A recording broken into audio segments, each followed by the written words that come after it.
Hey everyone, thanks for checking out my video. This is WWE Fan 1993. Don't forget to subscribe, hit the like button, hit the notification bell so you stay notified when new content is created.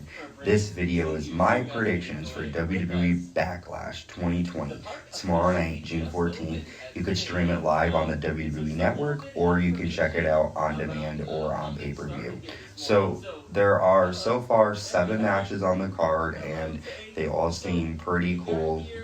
Nothing spectacular, but hopefully they put on a good show.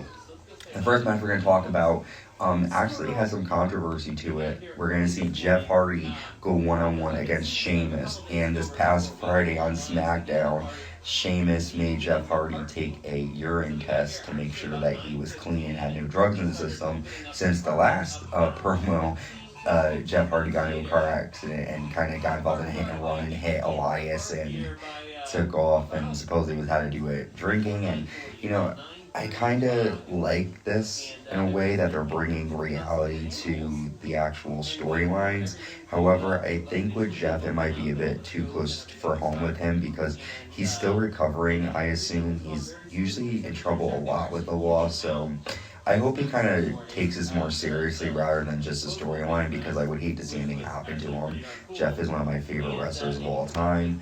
And I think Sheamus is also amazing in his own self-worth. He is a great bodybuilder and he just looks tough. I wouldn't want to mess with him. So for this match, my prediction, I think Sheamus is going to win.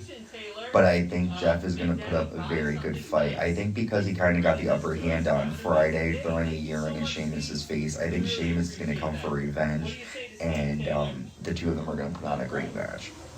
The next match I'm going to talk to you guys about is for the WWE Women's Tag Team Championships, and it is a triple threat tag match, and the newly crowned WWE Women's Tag Champions, the Boss Sasha Banks, and as she calls herself the role model, she's also the WWE SmackDown Women's Champion Bayley. They're going to defend their titles against the former, well, both teams are former, but the team that they defeated to win the titles, Alexa Bliss and Nikki Cross, and the Iconics. This is going to be a great match. I love all 4 of these women. They bring something different to the table, and I think they're going to have a great match. I'm excited to see Bayley and Sasha, to be honest. I haven't really watched a lot of Friday Night SmackDown, so I'm excited to kind of see how they're doing currently. So I have a feeling I'm going to root for the Iconics because they're my favorite women's tag right now, and I think they deserve the titles. But for this match, I have a feeling that Sasha and Bayley are going to hold on to the belts a little bit more. I'm not too sure how long. I don't know how they're going to retain the titles, but I just have a feeling that Bayley and Sasha are going to leave Backlash still your WWE Women's Tag Champions. Sorry about that. Next, we're going to talk about the WWE United States Championship. The newly crowned United States Champion, Apollo Crews, is going to be defending his title against Andrade, who is the former U.S. Champion and who Apollo defeated to win that title. So obviously Andrade is the new #1 contender since he was the former champion. I think these two are going to put on a great match. I'm excited to see what Apollo Crews brings to the table. He's been doing pretty good on Raw, but I've seen a lot of his older NXT stuff, and he's a lot better then. So maybe we'll see if he brings out any of those past moves that he used to do, or the high-flying ability that he has. I think it's great that he's a champion. I'm just excited to see what he can do more of, and Andrade is perfect. So we're gonna have a great match on our hands Sunday.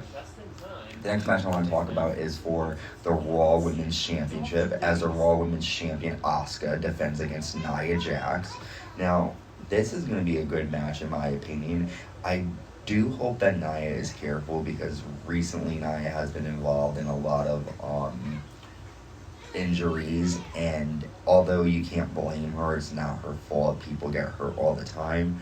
She has to be a bit more careful, I think, and realize her size advantage over some of the other girls. Now, granted, this is wrestling, so that shouldn't matter, but you got a Mack truck in there, so I love her to death. She's one of my favorites, but she needs to be careful. But I think these two are going to put on a great match. I think they're going to show both of their force and their strength, but I think Asuka's going to hold on to the belt for a bit more. time. Our next match is for the WWE Universal Championship, and it is a handicap match as the Universal Champion Braun Strowman defends his title against The Miz and John Morrison. Another match that I don't really know much about storyline-wise going into it because I haven't watched much of Friday Night SmackDown. I'm not looking forward to this match, but, it'd be interesting if Miz and John Morrison got the win, but I highly doubt that's going to happen.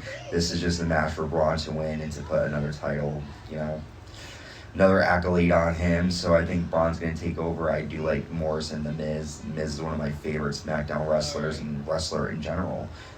So they'll put on a decent match, but Braun is not my favorite whatsoever, so. And then we also are going to be talking about the WWE Championship match, the champion Drew McIntyre defending his title against Bobby Lashley. This match I have some interest in because I like Drew McIntyre, but that's all. Bobby Lashley has been pretty stale to me recently, ever since he came back to WWE, to be quite honest with you. He kind of doesn't have that same ability he seemed to have back when he started out in like 2006, 2005.